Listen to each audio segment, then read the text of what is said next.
வணக்கம். மாலை முரசு செய்திகளை விரிவாக பார்ப்பதற்கு முன் தலைப்புச் செய்திகளை பார்க்கலாம். இரண்டாவது உலக முதலீட்டாளர்கள் மாநாட்டை துவக்கி வைத்தார் முதலமைச்சர் எடப்பாடி பழனிசாமி. 2,50,000 கோடி ரூபாய் அளவுக்கு முதலீடுகளை ஈர்க்கும் வகையில் ஒப்பந்தங்கள் கையெழுத்தாகும் என எதிர்பார்ப்பு.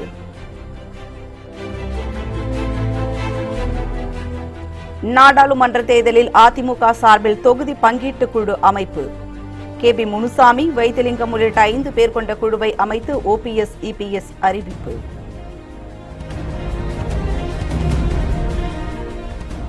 பாஜகவுடன் கூட்டணியா? மத்திய அமைச்சர் அத்வாலே கருத்துக்கு அமைச்சர் ஜெயக்குமார் பதில். நன்மை செய்பவர்களுடன் தான் அதிமுக கூட்டணி வைக்கும் எனவும் உறுதி.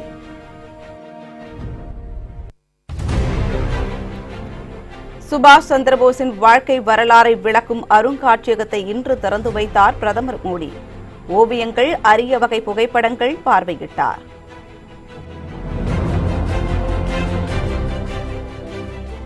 முதல் ஒருநாள் போட்டியில் 157 ரன்களுக்கு சுருண்டது நியூசிலாந்து. வெற்றி முனைப்புடன் விளையாடி வரும் இந்திய அணி வீரர்கள். இனி விரிவான செய்திகளை பார்க்கலாம். சென்னையில் உலக முதலீட்டாளர்கள் 2 நாள் மாநாட்டை முதலமைச்சர் எடப்பாடி பழனிசாமி இன்று தொடங்கி வைத்தார். 2015ஆம் ஆண்டில் சென்னையில் உலக முதலீட்டாளர்கள் மாநாடு நடத்தப்பட்டது. இதில் 2,42,000 கோடி ரூபாய் அளவுக்கு முதலீடுகள் ஈர்க்கப்பட்டதாக தெரிவிக்கப்பட்டது. இந்த நிலையில் 2வது உலக முதலீட்டாளர்கள் மாநாடு சென்னை நந்தம்பாக்கத்தில் உள்ள வர்த்தக மையத்தில் இன்று தொடங்கியது. முதலமைச்சர் எடப்பாடி பழனிசாமி தலைமையில் நடைபெறும் இந்த மாநாட்டிற்கு துணை முதலமைச்சர் O. பன்னீர்செல்வம் முன்னிலை வகித்தார். மத்திய பாதுகாப்புத்துறை அமைச்சர் நிர்மலா சீதாராமன் கலந்து கொண்டு தமிழ்நாடு வானூர்தி மற்றும் பாதுகாப்பு தொழில் கொள்கையை வெளியிட்டு பேசுகிறார். பல்வேறு தலைப்புகளில் கருத்தரங்குகள் நடைபெறும் இந்த மாநாட்டின் நிறைவு நிகழ்ச்சியில் குடியரசு துணைத் தலைவர் வெங்கையா நாயுடு பங்கேற்க உள்ளார். தமிழகத்தில் தொழில் தொடங்க விரும்பும் நிறுவனங்களுடன் சுமார் 2,50,000 கோடி ரூபாய் அளவுக்கு முதலீடுகளை ஈர்க்கும் வகையில் புரிந்துணர்வு ஒப்பந்தங்கள் கையெழுத்தாகும் என எதிர்பார்க்கப்படுகிறது.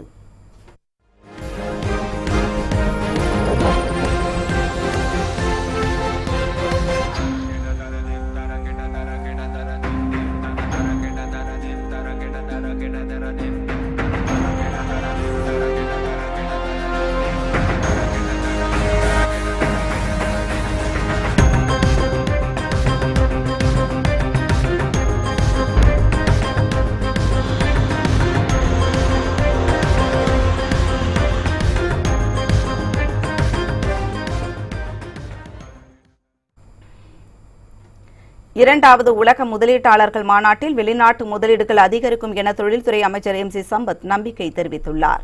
இதுகுறித்து நமது மாலை முரசு தொலைக்காட்சிக்கு அவர் அளித்த பிரத்யேக பேட்டியில், கடந்த மாநாட்டை காட்டிலும் இந்த மாநாடு சிறப்பாக அமைய அனைத்து ஏற்பாடுகளும் செய்யப்பட்டுள்ளதாக குறிப்பிட்டார். Global investors meet second edition நடைபெற இருக்கின்றது. மாண்புமிகு முதலமைச்சர் எடப்பாடி அவர் தலைமையில் நடைபெற உள்ளது. இதில் பன்னாட்டு நிறுவனங்கள்லாம் வந்திருக்காங்க, நிறைய இன்வெஸ்டர்ஸ் வந்திருக்காங்க. நாளை தினம் மாண்புமிகு முதலமைச்சர் அவர்களால் வால்யூம் ஆஃப் இன்வெஸ்ட்மெண்ட், எவ்வளோ இன்வெஸ்ட்மெண்ட் வந்திருக்கு தமிழகத்தை நோக்கி, எத்தனை பேருக்கு வேலை வாய்ப்பு இருக்கின்றது என்ற சூழல்களை நாளைக்கு முதலமைச்சர் அவர்கள் அறிவிப்பார்கள். பட் 2015 காட்டிலும் 2019 இஸ் குட் வந்திருக்கு, நல்ல விதமாக வந்திருக்கு. மோர் இன்வெஸ்டர்ஸ் வந்திருக்காங்க. தென் அதிக இளைஞருக்கு, தமிழக இளைஞர்களுக்கு அதிக வேலைவாய்ப்பு பெறுவதற்குண்டான ஒரு நல்ல சூழல் தலை சிறந்த சூழல் உருவாயிருக்கு. பிளாஸ்டிக் தயாரிப்பு நிறுவனத்துக்கு தடை வந்திருக்கு. பிளாஸ்டிக் மாற்று பொருளுக்கு போனால் மாண்புமிகு முதலமைச்சரை அறிவிச்சிருக்காரு, நாங்கள் இன்சென்டிவ் கொடுப்போம், பொல்யூஷன் மினிஸ்டர் அறிவிச்சிருக்காரு, இன்சென்டிவ் கொடுப்போம், நீங்கள் பிளாஸ்டிக்கு மாற்று பொருளுக்கு வர வேண்டும், உங்கள் தொழில் முனைய வேண்டும், நீங்கள் இண்டஸ்ட்ரீஸ் பண்ண வேண்டும், பிளாஸ்டிக் மாற்று பொருளுக்குண்டான பொருளை உற்பத்தி செய்ய வேண்டும் கொடுத்துருக்காங்களா அப்படின்னா இருக்கு. உலக முதலீட்டாளர்கள் மாநாட்டிற்காக 3000 போலீசார் பாதுகாப்பு பணிகளில் ஈடுபடுத்தப்பட்டுள்ளதாக மாநகர காவல்துறை ஆணையர் AK விஸ்வநாதன் தெரிவித்துள்ளார். இதுகுறித்து நமது தொலைக்காட்சிக்கு பிரத்யேக பேட்டி அளித்த அவர், போக்குவரத்தில் எந்த மாற்றமும் செய்யவில்லை எனவும் குறிப்பிட்டார். இந்த வளாகத்தில் குளோபல் இன்வெஸ்டர்ஸ் மீட்டுக்கு 3000 காவலர்கள், அதிகாரிகள் கொண்ட பாதுகாப்பு ஏற்பாடுகள் செய்யப்பட்டிருக்கின்றன. சிறப்பான பாதுகாப்பு ஏற்பாடுகள் செய்யப்பட்டு அனைவரும் எளிதாக வந்து போகும் வகையில் போக்குவரத்து ஏற்பாடும் செய்யப்பட்டிருக்கிறது. CCTV முதல் கொண்டு அனைத்து பாதுகாப்பு நடவடிக்கைகளும் ஏற்பாடு செய்யப்பட்டிருக்கின்றன. போக்குவரத்து மாற்றம் இல்லை, பொதுமக்களுக்கு எந்த தொந்தரவும் இல்லாத வகையில், அதே நேரத்தில் வர்ற டெலிகேட்ஸு எளிதாக வந்துட்டு போகிற மாதிரி ஏற்பாடு செஞ்சுருக்கோம். நேதாஜி சுபாஷ் சந்திர போஸ் வாழ்க்கை வரலாற்றை விளக்கும் அருங்காட்சியகத்தை பிரதமர் மோடி இன்று திறந்து வைத்தார். சுதந்திர போராட்ட வீரரும் நேதாஜி என அழைக்கப்படுபவருமான சுபாஷ் சந்திர போஸ் நாட்டின் விடுதலைக்காக இந்திய தேசிய ராணுவத்தை நிறுவினார். அவரது 123வது பிறந்த நாள் இன்று கொண்டாடப்பட்டு வருகிறது. இதையொட்டி அவரது குழந்தை பருவம் துவங்கி பல்வேறு வாழ்க்கை வரலாற்றை விளக்கும் அருங்காட்சியகம் டெல்லி செங்கோட்டையில் கட்டப்பட்டுள்ளது. இந்திய தொல்லியல் துறையின் கட்டுப்பாட்டில் இயங்கும் இந்த அருங்காட்சியகத்தை பிரதமர் மோடி இன்று திறந்து வைத்தார். ஆசாத் கி திவானி என பெயரிடப்பட்டுள்ள இந்த அருங்காட்சியகத்தில் சுதந்திர போராட்ட காலத்தை விளக்கும் ஓவியங்கள், அரிய வகை புகைப்படங்கள் வைக்கப்பட்டுள்ளன. அந்த அரிய வகை புகைப்படங்களை பிரதமர் மோடி பார்வையிட்டார்.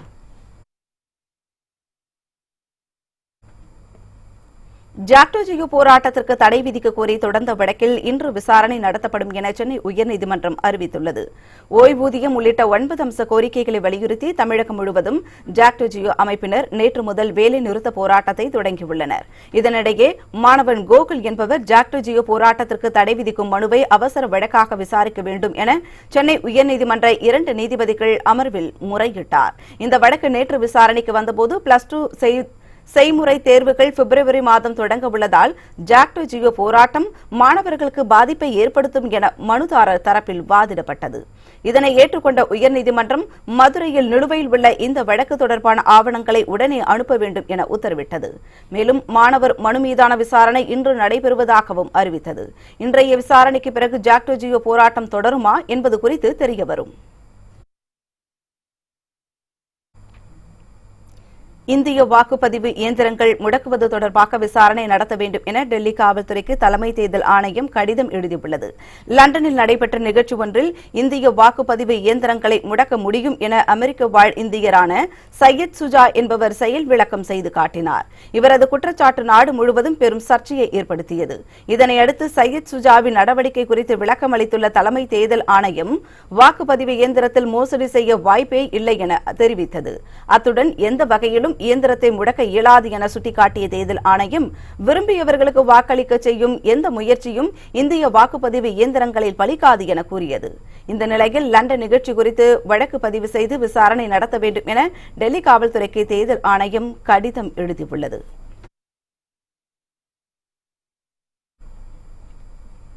குடியரசு தின விழா நெருங்கும் நிலையில் டெல்லி மற்றும் கர்நாடக மாநிலங்களில் தாக்குதல் நடத்துவதற்கு பயங்கரவாதிகள் ஊடுருவியிருப்பதாக மத்திய உளவுத்துறை எச்சரிக்கை விடுத்துள்ளது. டெல்லியில் வரும் 26ஆம் தேதியன்று குடியரசு தின விழாவும் அணிவகுப்பும் பிரம்மாண்டமாக நடைபெறவுள்ளது. இதற்கான ஒத்திகைகள் தற்போது நாடு முழுவதும் நடைபெற்று வருகின்றன. குடியரசு தினத்தன்று ரயில் நிலையங்கள், விமான நிலையங்கள், கோவில் போன்ற மக்கள் அதிகம் கூடும் இடங்களில் தாக்குதல் நடத்த பயங்கரவாதிகள் திட்டமிட்டிருப்பதாக உளவுத்துறை எச்சரித்துள்ளது. டெல்லி மற்றும் அதன் சுற்றுவட்டார பகுதிகளில் லஷ்கர்-இ-தொய்பா மற்றும் ஹிஜ்புல் முஜாஹிதீன் பயங்கரவாத அமைப்புகளை சேர்ந்த 6 பேர் ஊடுருவி இருப்பதாகவும் அவர்களிடம் ஏராளமான வெடிபொருட்கள் இருப்பதாகவும் மத்திய உளவுத்துறை எச்சரிக்கை விடுத்துள்ளது.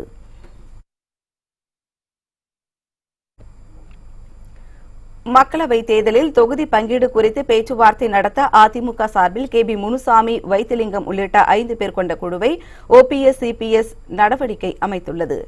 மக்களவை தேர்தலை ஒட்டி அதிமுக சார்பில் தேர்தல் அறிக்கை தயாரிக்கும் குழு நியமனம் செய்யப்பட்டுள்ளது.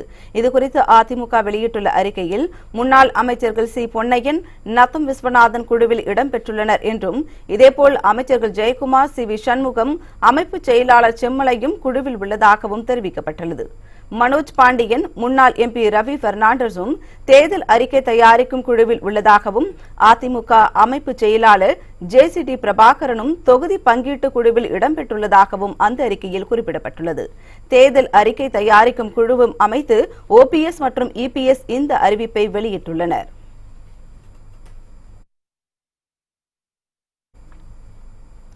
இமாச்சல பிரதேசத்தில் கடும் உறைபனி நீடிப்பதால் இயல்பு வாழ்க்கை கடுமையாக பாதிக்கப்பட்டுள்ளது. இமாச்சல பிரதேச மாநிலத்தில் பனிக்காலம் தொடங்கியதில் இருந்து சிம்லா, மணாலி உள்ளிட்ட பகுதிகளில் கடும் உறைபனி நீடிக்கிறது. மலைகள், வீடுகளின் கூரைகள், சாலைகள் என அனைத்திலும் உறைபனி படர்ந்துள்ளதால் பொதுமக்கள் வீடுகளுக்குள்ளேயே முடங்கி கிடக்கின்றனர். சாலைகளை ஆக்கிரமித்துள்ள பனிக்கட்டிகளால் வாகன போக்குவரத்து முழுமையாக பாதிக்கப்பட்டுள்ளது. இதனால் சாலைகளில் குவிந்துள்ள பனிக்கட்டிகளை அகற்றும் பணி தொடர்ந்து நடைபெற்று வருகிறது.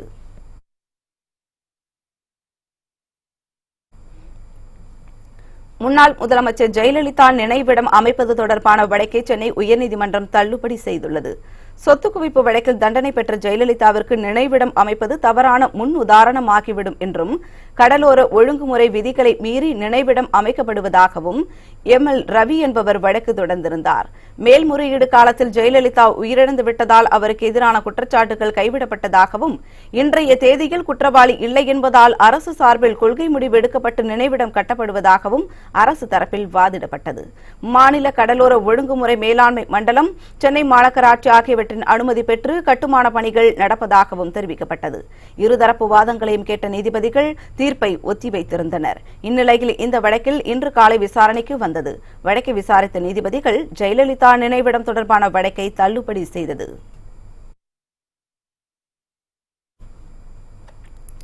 பாஜகவுடன் கூட்டணியா? மத்திய அமைச்சர் அத்வாலே கருத்துக்கு அமைச்சர் ஜெயக்குமார் பதிலளித்துள்ளார்.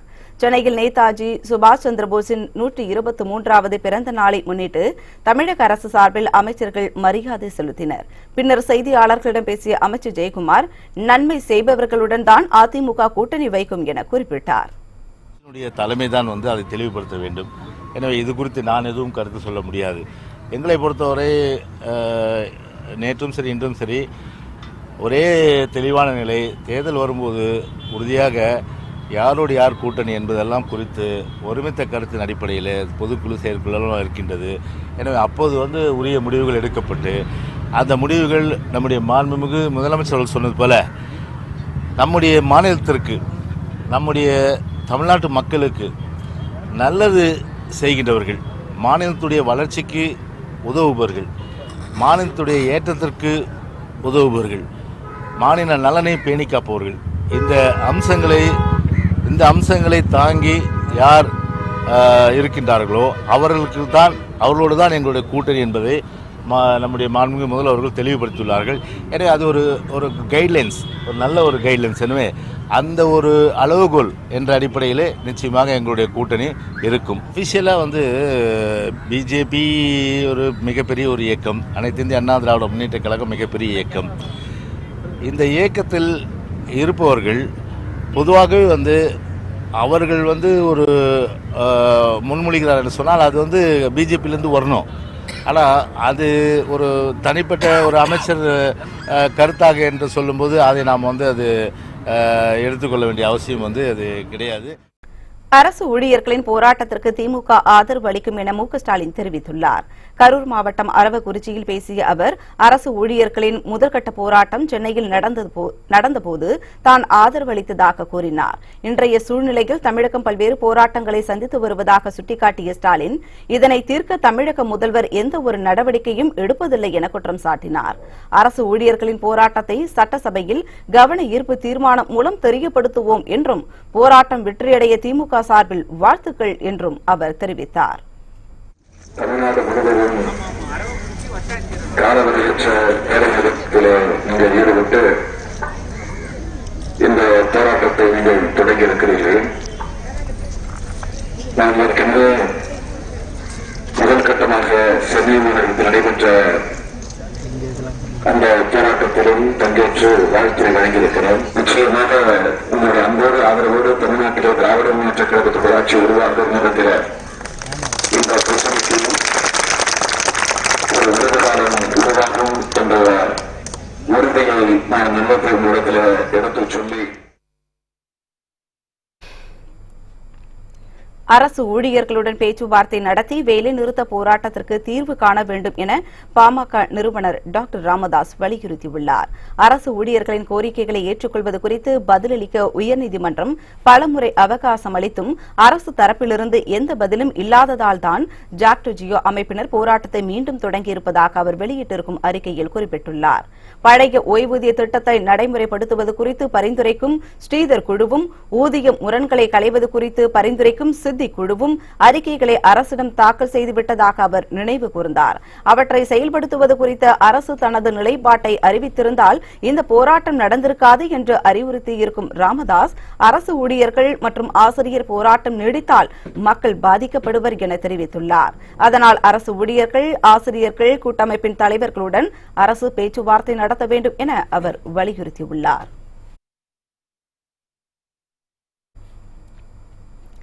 வரும் மக்களவைத் தேர்தலில் மோடி அரசை தூக்கி எறிய வேண்டும் என மார்க்சிஸ்ட் கட்சியின் பொதுச் செயலாளர் சீதாராம் யெச்சூரி தெரிவித்துள்ளார். நெல்லை மாவட்டம் பாளையங்கோட்டை அருகே உள்ள ரெட்டியார்பட்டியில் லெனின் சிலை திறப்பு விழா நடைபெற்றது. நிகழ்ச்சிக்கு பின் நெல்லை சென்ற அவர் செய்தியாளர்களிடம் பேசினார். அப்போது பேசிய அவர் தமிழகத்தில் அதிமுக மற்றும் பாஜகவையும் மேற்கு வங்கத்தில் திரிணாமுல் காங்கிரஸ் மற்றும் பாஜகவையும் விரட்டுவதே தமது கட்சியின் நோக்கம் என தெரிவித்தார். 2004ஆம் ஆண்டு வாஜ்பாயை ஆட்சியை விட்டு விரட்டியதை போல் இந்த ஆண்டு மக்களவைத் தேர்தலில் மோடியையும் ஆட்சியை விட்டு அகற்ற வேண்டும் என்று யெச்சூரி கூறினார். தேசிய அளவில் எதிர்க்கட்சிகள் மெகா கூட்டணி அமைக்கவில்லை என்றாலும் கூட வரும் தேர்தலில் மோடி தோற்கப்படுவார் என்றும் அவர் தெரிவித்தார். In the state, the specific situation, like in Tamil Nadu, our slogan is oust Modi government, save India, oust the AIDMK in Tamil Nadu, save Tamil Nadu. In Bengal, our slogan is oust Modi government to save India, oust the Trinamool government to save Bengal. நெல்லை அருகே நெற்பயிர்களை நாசம் செய்த காட்டு யானைகளை வனத்துறையினர் காட்டுப் பகுதிக்குள் விரட்டியடித்தனர்.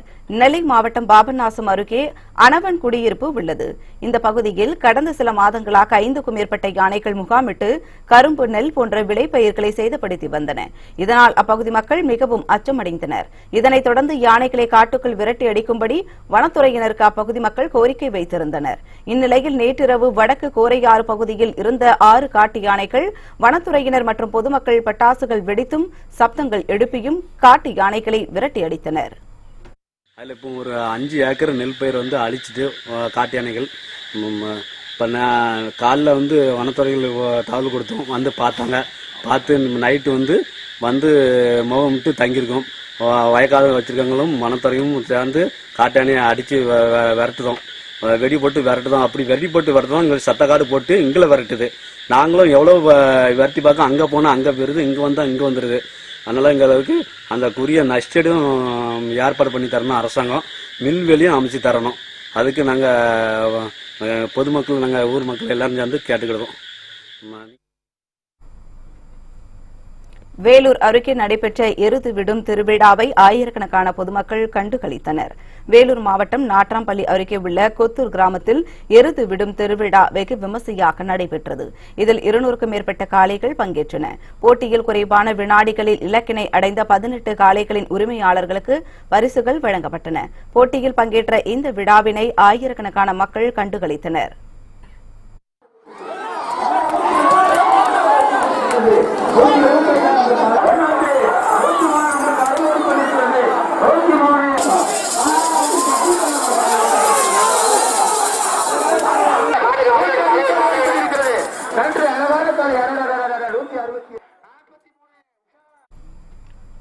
ஹைதராபாத் அருகே 100 kilo கஞ்சாவை காரில் கடத்திய 2 வாலிபர்களை போலீசார் கைது செய்தனர்.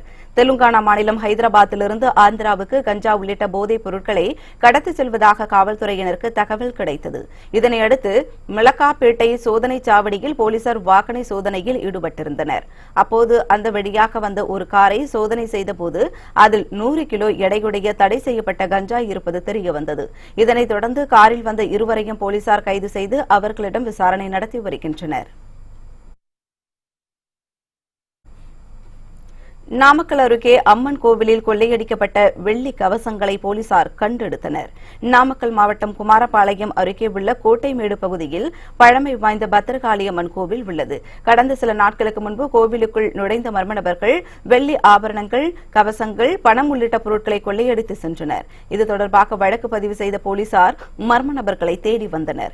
இந்நிலையில் கோவிலின் அருகே உள்ள பழனிசாமி என்பவரின் நிலத்தில் சுவாமி கலசங்கள் இருப்பதாக காவல்துறையில் தகவல் கிடைத்தது. சம்பவ இடத்திற்கு விரைந்து சென்ற போலீசார் அம்மனின் வெள்ளி கவசங்களை மீட்டனர். மேலும் அம்மன் கோவிலில் கொள்ளையடித்த வெள்ளி கவசங்களை விவசாய நிலத்தில் வீசி சென்ற மர்ம நபர்களை போலீசார் தேடி வருகின்றனர்.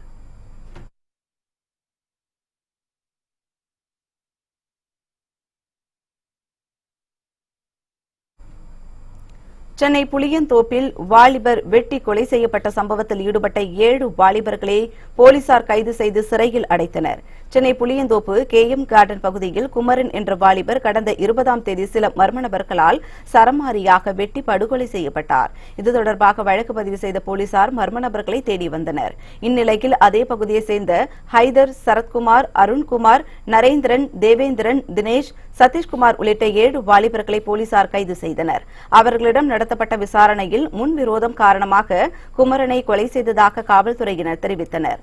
இதனையடுத்து கைது செய்யப்பட்ட 7 பேரையும் நீதிமன்றத்தில் ஆஜர்படுத்தி புழல் மத்திய சிறையில் அடைத்தனர். கோவையில் 1 கோடி ரூபாய் நகைகள் கொள்ளையடிக்கப்பட்ட வழக்கில் கைது செய்யப்பட்ட 6 பேரை நீதிமன்ற காவலில் அடைக்க கோவை குற்றவியல் நீதிமன்றம் உத்தரவிட்டுள்ளது.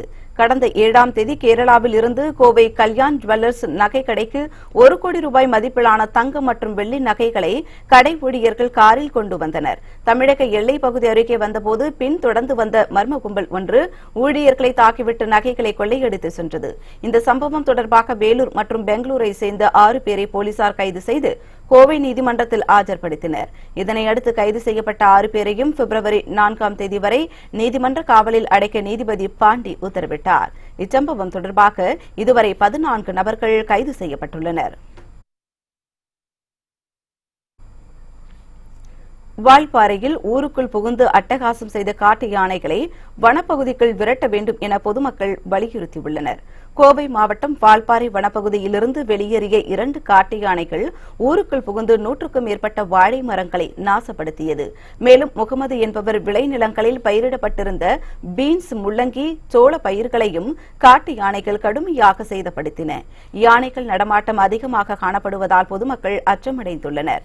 யானைகளை அடர்ந்த காட்டுப்பகுதிக்குள் விரட்ட வேண்டும் என அப்பகுதி மக்கள் கோரிக்கை வைத்துள்ளனர். புதுக்கோட்டை அருகே கேஸ் சிலிண்டர் கசிவால் ஏற்பட்ட தீ விபத்தில் தாய் மற்றும் 2 குழந்தைகள் உயிரிழந்த சம்பவம் சோகத்தை ஏற்படுத்தியுள்ளது. புதுக்கோட்டை மாவட்டம் இலுப்பூர் அருகே உள்ள வெட்டுக்காடு பகுதியை சேர்ந்தவர் பொன்னுசாமி. இவருக்கு 5 வயதில் மகனும் 3 வயதில் மகளும் இருந்தனர். பொன்னுமணி வீட்டில் சமையல் செய்து கொண்டிருந்த போது கேஸ் சிலிண்டரில் ஏற்பட்ட கசிவால் தீ விபத்து ஏற்பட்டது.